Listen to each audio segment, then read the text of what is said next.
Hello and welcome to the United Voice. In this video there's a lot to go over, including tomorrow's game against Brentford, Sheikh Jassim and his £1.4 billion fine, United's interest in the Napoli defender Kim Min Jae, and Christian Eriksen's early return to training. So let's get started. So Manchester United, as you know, are going to play Brentford tomorrow night at Old Trafford. And it's not on TV in the UK. What a disgrace. What a disgrace. So if you can't make it to Old Trafford, you can't watch it legally here in the UK. That's legally in the UK. So Manchester United are expected to win. This is according to Opta, the Opta supercomputer. It expects United to win the head-to-head. So the supercomputer predicts that United have a 45.8% chance of victory versus Brentford. And Brentford will be hoping to seal their first home away double versus Man United in 86 years. So that basically means is they beat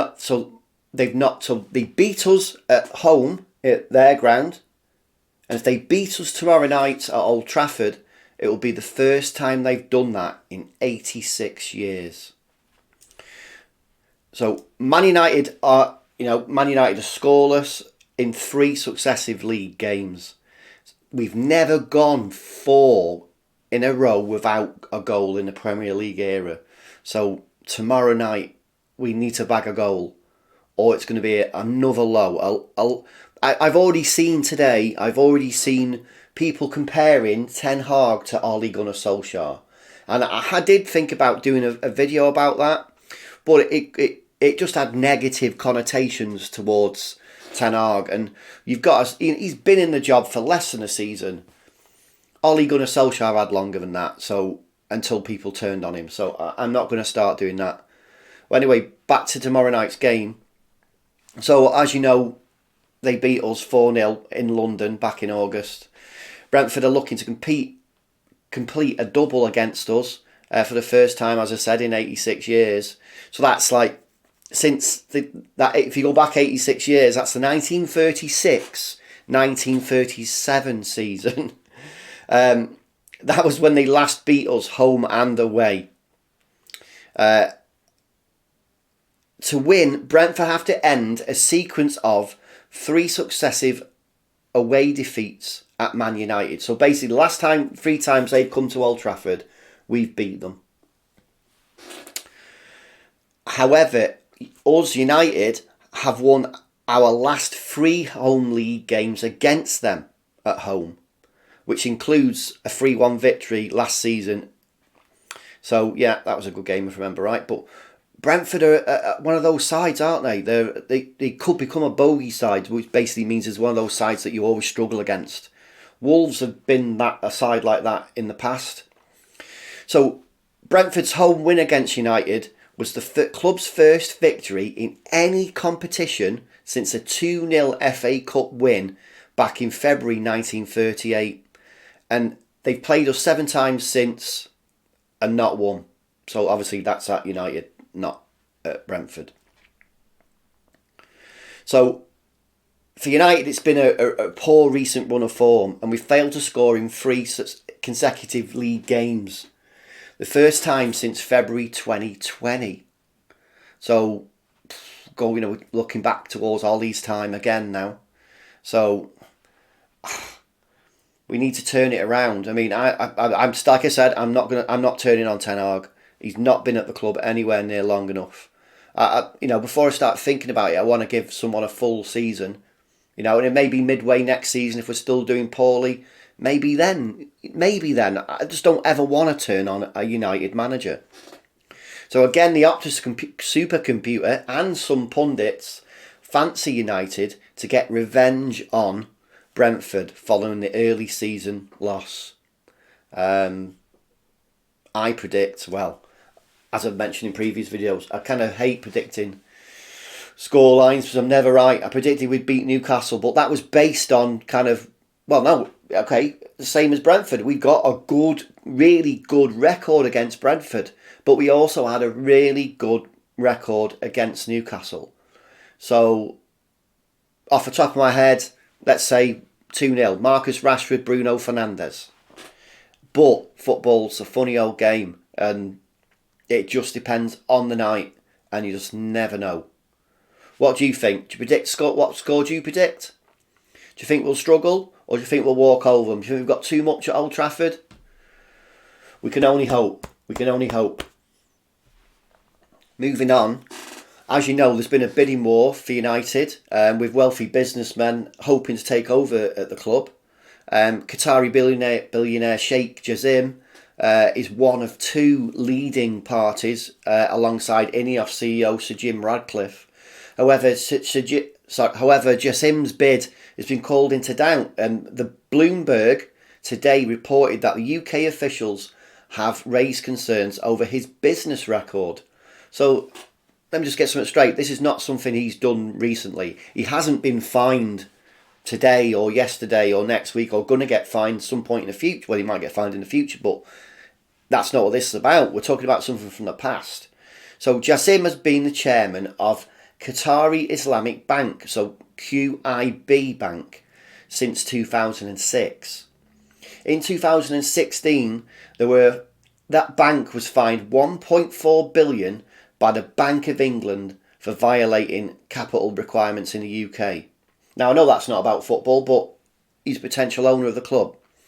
The Bank of England Governor Andrew Bailey said they, as in QIB Bank, failed to meet some of the most basic regulatory standards, despite in the UK.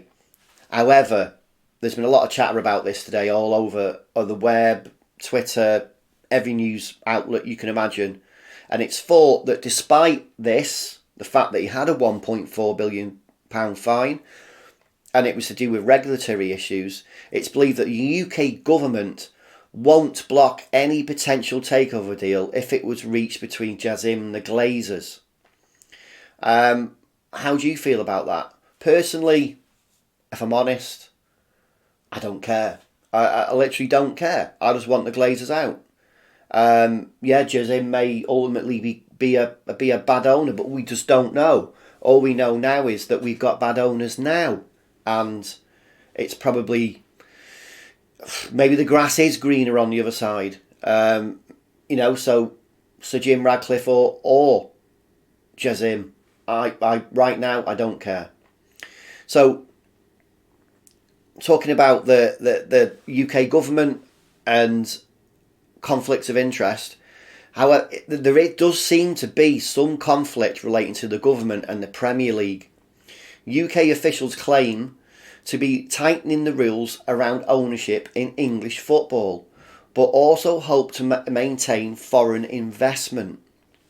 It sounds a bit hypocrisy again. You get a lot of that over here in the UK if you're not from here.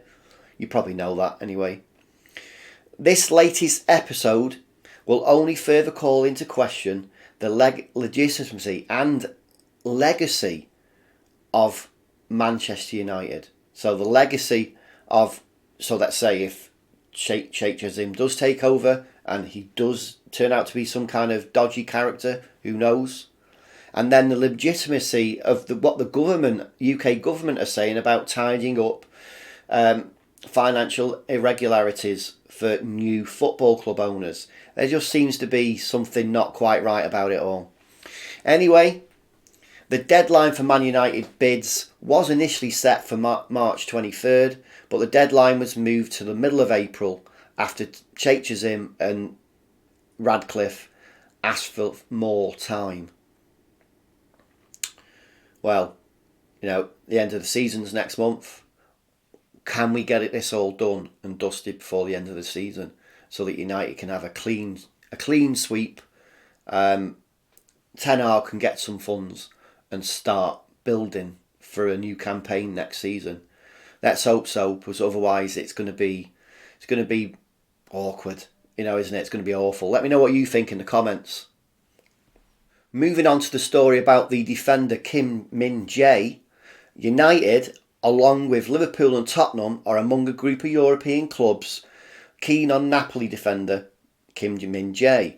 with Serie A leaders Napoli weighing up whether to remove the South Koreans' 40 million release clause. So, as I just mentioned, Premier League rivals United, Liverpool and Tottenham have expressed an interest in activating the 40 million release clause of Napoli defender Kim Min Jae.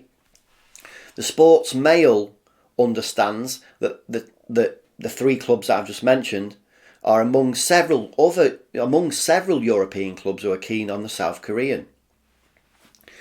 Kim Min Jae is 26 years old and he's said to prefer a move to the Premier League, where he wants to leave Napoli after just one season. Now,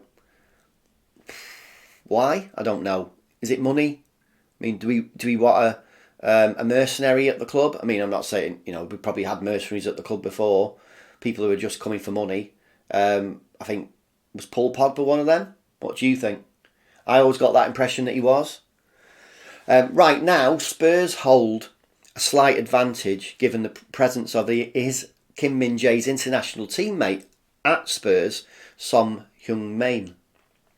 But the emergence of Liverpool United as well as Paris Saint-Germain and Bayern Munich have given that player's representatives many options. So we're not, it might be just a bit of a bidding war, and to get him we could end up paying well over the odds. So again, we could end up paying more like we did. Well, I was going to say for Casemiro, but ultimately I think Casemiro's been worth every penny.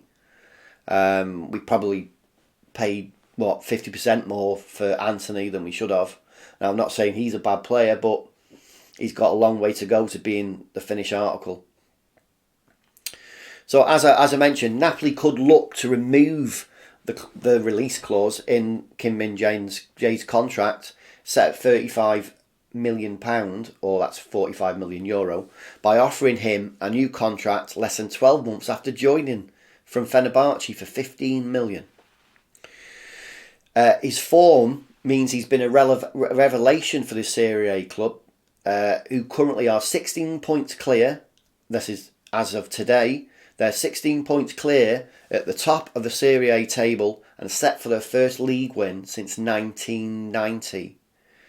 Kim has been capped 49 times by South Korea and has missed just one league game this season. And he's got rave reviews in his debut season as a replacement for Kalidou Koulibaly, who signed from Chelsea last summer. What do you think? Do you think we should bid for Kim Min Jae? Do you think we'll end up paying over the odds? Do you think it'll becoming a lottery? We'll be competing against Tottenham and Liverpool and probably Chelsea, big money Chelsea. Hasn't worked for them this season though, has it? So it just goes to show you can pay big money and still be a flop. And I just don't want United to fall into that trap again. I want us to reinforce the squad, and I want us to have quality of strength in depth. That's the key. Not just depth. We need quality of strength in depth. Tell me what you think in the comments. On to the next story. It's about Christian Eriksen. Apparently Ten Hag has said that Eriksen is close to an early comeback after returning to first team training today. Now, if I'm right, I'm thinking it's April. And we're not that far from mid-April. And I think we were told once his injury was assessed, that he'd be back by mid-April. Now, he's not starting tomorrow because his fitness isn't there. So he's returned to training today. But anyway, this is what was roughly said by Ten Hag. So Erik's been out since late January with ligament damage in his left ankle following a tackle by Reading's Andy Carroll. And that was in the FA Cup win against Reading. The Dane was initially ruled out until the end of April, but he has made good progress. Now, I remember all the talk being mid-April, not the end of April. But today, Ten Hag revealed that, obviously I'm repeating myself, but Ten Hag revealed today that Eriksen has returned to training. He's not fit to play tomorrow, but he will be back soon. Ten Hag's exact words were, he's not ready for tomorrow, but he's returning to on the pitch soon. He's returned to the team today, so we have now to see how quickly he can make progress with his fitness. So there's according to that, there's absolutely no guarantee that he'll be back by the end of this month. So I think that's could be seen as a bit pie in the sky wishful thinking. We just don't know what's going to happen, especially with ligament injuries. I mean, it can't have been overly serious. He hasn't been out that long. But only time will tell. And maybe we'll start seeing pictures and video of him training and start to get more information. But the fact that he's actually back and training is really good news for the team. We just need him and Casemiro back in midfield. And we'll see the season out. So, talking about seeing the season out, United still have 13 games for which Christian Eriksen and obviously Casemiro will play a big part in. And those games are as follows. So, obviously tomorrow, 8 o'clock at Old Trafford, we've got Brentford. Then on Saturday the 8th, there's a 12:30 kickoff. That's against Everton. And then we return to the Europa League. And we've got Sevilla. That's on Thursday the 13th. Kick-off 8 o'clock. This is all UK time, by the way. And then on Sunday the 16th, we're away at Nottingham Forest. Kick-off time for that game is at 4:30. And then we're back in the Europa League again, this time at Sevilla. That's on the 20th of April, and the kick-off time is 8 o'clock. Now, we've also got a postponed game against Chelsea, so I don't know when that fits in. So after that, we're back in the FA Cup. This is April the 23rd. We're away to Brighton. The kick-off is 4:30. And then we're away to Tottenham on April the 27th. Kick-off is 8:15. After that, so this is the last game of April, we're at home to Aston Villa.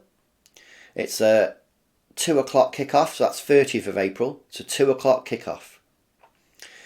After that, first game in May, we're away to Brighton. That's on the 4th of May.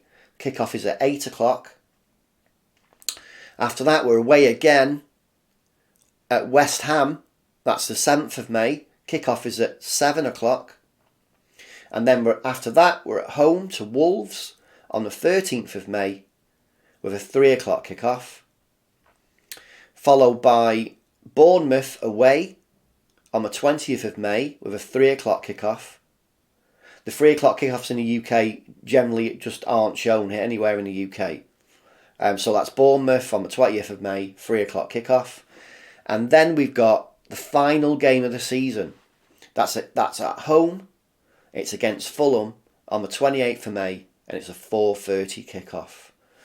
Let's hope by then that we've secured a top 4 finish. We'll be in the Champions League. Let's also hope by then we know who will be the new owners. Please, Glazers, go. We don't want you to stay. Please, please don't get the club in any more debt. Please. So that's Man United v Fulham, last game of the season, 28th of May, a 4:30 kickoff. By then, we could all be so excited for that next season, and the Glazers will be out. The Glazers will be gone. Let's hope so. Thanks for watching the video. Please smash a like. Please subscribe. And please share your thoughts and comments. I'm still learning this YouTube thing, and I'm going to make better videos the more I do. Thanks for watching.